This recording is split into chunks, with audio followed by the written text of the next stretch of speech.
सुनीता गायकवाड या यूट्यूब चॅनलवर सर्वांचं स्वागत। काल आपण विरामचिन्हांची ओळख करून घेतलेली आहे। एकूण 7 विरामचिन्ह आहेत। प्रत्येक विरामचिन्हाचं काय महत्त्व आहे ते आपण समजून घेतलेलं आहे। तसंच ते विरामचिन्ह वाक्यामध्ये कोठे कधी वापरायची हेही तुमच्या लक्षात आलेलं आहे। तर पहा, परीक्षेमध्ये विरामचिन्हांवर आधारित कोणत्या स्वरूपाचे प्रश्न येतात ते प्रश्न आज आपण या ठिकाणी पाहणार आहोत।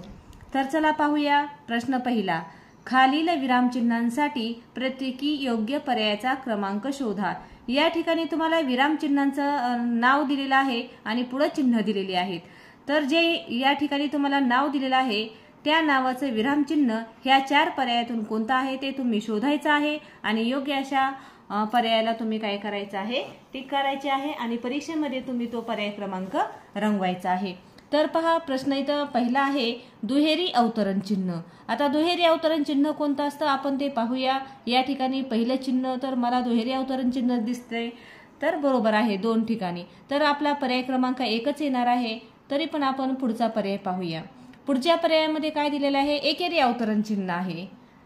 त्यानंतर तिसऱ्या पर्यायामध्ये हे चिन्ह कोणतं आहे, अगदी बरोबर उद्गारवाचक चिन्ह आहे किंवा उद्गार चिन्ह आहे। चौथ्या पर्यायामधलं चिन्ह स्वल्पविराम। तर अशा पद्धतीने आपल्याला विचारलेलं आहे दुहेरी अवतरण चिन्ह, त्यामुळे आपला पर्याय क्रमांक येणार आहे 1। आता दुसरा पहा, उद्गार चिन्ह। आता उद्गार चिन्ह सगळ्यांच्या पटकन लक्षात येतं, तुम्ही पाहिल्याबरोबर म्हणणार आहात पर्याय क्रमांक 2। उद्गार चिन्ह सगळ्यांच्या लक्षात येतं। तर अशा पद्धतीने हे पहिला चिन्ह आहे अर्धविराम, दुसरा आहे उद्गारवाचक, तिसरा आहे स्वल्पविराम आणि चौथं कोणतं आहे रे, अगदी बरोबर प्रश्नचिन्ह। आता पुढचा प्रश्न पाहूया यातील स्वल्पविराम। आता आपल्याला स्वल्पविराम ओळखायचा आहे। पहिला पर्याय कोणता आहे, दुहेरी अवतरण चिन्ह, त्यामुळे हा पर्याय येणार नाही। आता दुसरा काय आहे, हा अर्धविराम आहे, वरी टिंब दिले आणि खाली स्वल्पविराम आहे, तर हा अर्धविराम आहे। त्यानंतर तिसरं प्रश्नचिन्ह आहे आणि चौथा पर्यायामध्ये काय आहे, स्वल्पविराम आहे, त्यामुळे आपला पर्याय क्रमांक येणार आहे 4। आता पुढचा चौथा प्रश्न, तर हे प्रश्नचिन्ह, तर ह्या 4 मधून प्रश्नचिन्ह कोणतं आहे ते तुम्ही शोधायचं आहे। पहिलं चिन्ह कोणतं आहे, अगदी बरोबर स्वल्पविराम, दुसरं एकेरी अवतरण चिन्ह आणि तिसरं काय आहे प्रश्नचिन्ह आणि चौथं कोणतं चिन्ह आहे, वा छान पटकन सांगतात उद्गार चिन्ह। तर आपल्याला विचारलेलं आहे प्रश्नचिन्ह, त्यामुळे आपला पर्याय क्रमांक येणार आहे 3। तर हे अशा पद्धतीने जर आपल्याला अशी विरामचिन्हांची नावं दिली आणि त्यांचं चिन्ह जर ओळखायचं असेल तर अशा पद्धतीने तुम्ही ते सोडवायचं आहे। त्यासाठी तुम्हाला चिन्ह आणि त्याचं नाव व्यवस्थित त्यांचा अभ्यास करावा लागेल। तर चला आता पुढचा प्रश्न कोणत्या स्वरूपाचा येतो ते पाहूया। प्रत्येक वाक्यातील विरामचिन्ह ओळखून त्याचा पर्याय क्रमांक शोधा। आता ह्या वाक्यामध्ये तुम्हाला विरामचिन्हांचा वापर केलेला आहे, कोणतं विरामचिन्ह या वाक्यामध्ये वापरलेलं आहे ते तुम्ही ओळखायचं आहे आणि त्याचा पर्याय क्रमांक शोधायचा आहे। तर चला तर मग उशीर न करता आपण सुरुवात करूया। या ठिकाणी 1 नंबरचं वाक्य पाहूया, किती पटकन केलंस तू हे काम। एखाद्यानं जर एखादं काम आपल्या अपेक्षेपेक्षा वेळेच्या अगोदर केलं किंवा एकदम पटकन केलं, आपण त्याची कल्पनाही करू शकत नाही की ते काम एवढ्या लवकर होईल, कारण ते आपल्यासाठी खूप अवघड असं। आपण त्यावेळेस पटकन म्हणतो, अरे किती पटकन केलंस तू हे काम, म्हणजे या ठिकाणी आपल्या तोंडातून असा उद्गार निघालेला आहे, म्हणून हे चिन्ह कोणतं येणार आहे, तर दिलेलं उद्गार चिन्ह। याच्यामधला शोधायचा आहे उद्गार चिन्ह कोणता पर्याय क्रमांक आहे, तर त्याचा पर्याय क्रमांक आहे 1, किंवा हे चिन्ह पाहून आपल्याही लक्षात आलं पाहिजे की हे उद्गार चिन्ह आहे।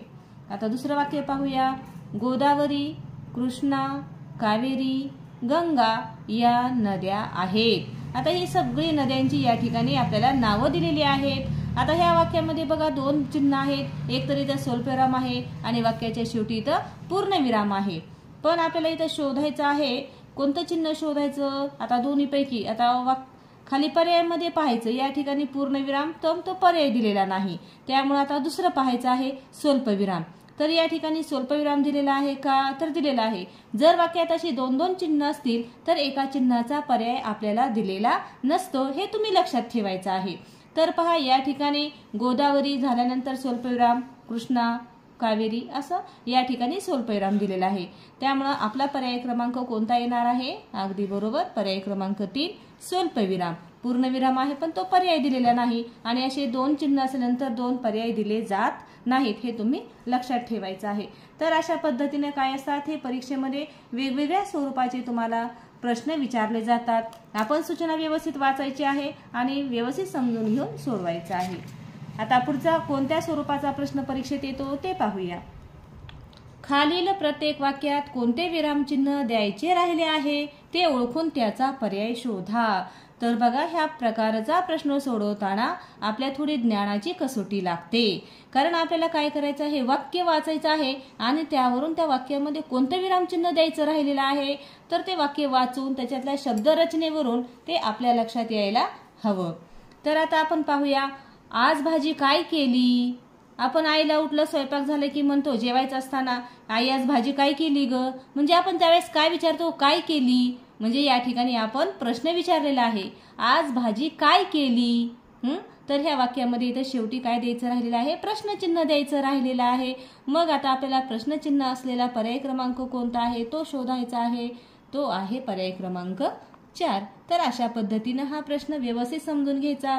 आपल्याला इथं दिलेलं नाही चिन्ह, ही जास्त आपल्यासाठी महत्वाचं आहे की चिन्ह कसं ओळखायचं। आता या ठिकाणी काय हा शब्द प्रश्नवाचक आहे, त्यावरून तुमच्या लक्षात आलेलंच आहे। आता पुढे पहा, दुसरा वाक्य आहे, अबब कितीही गर्दी।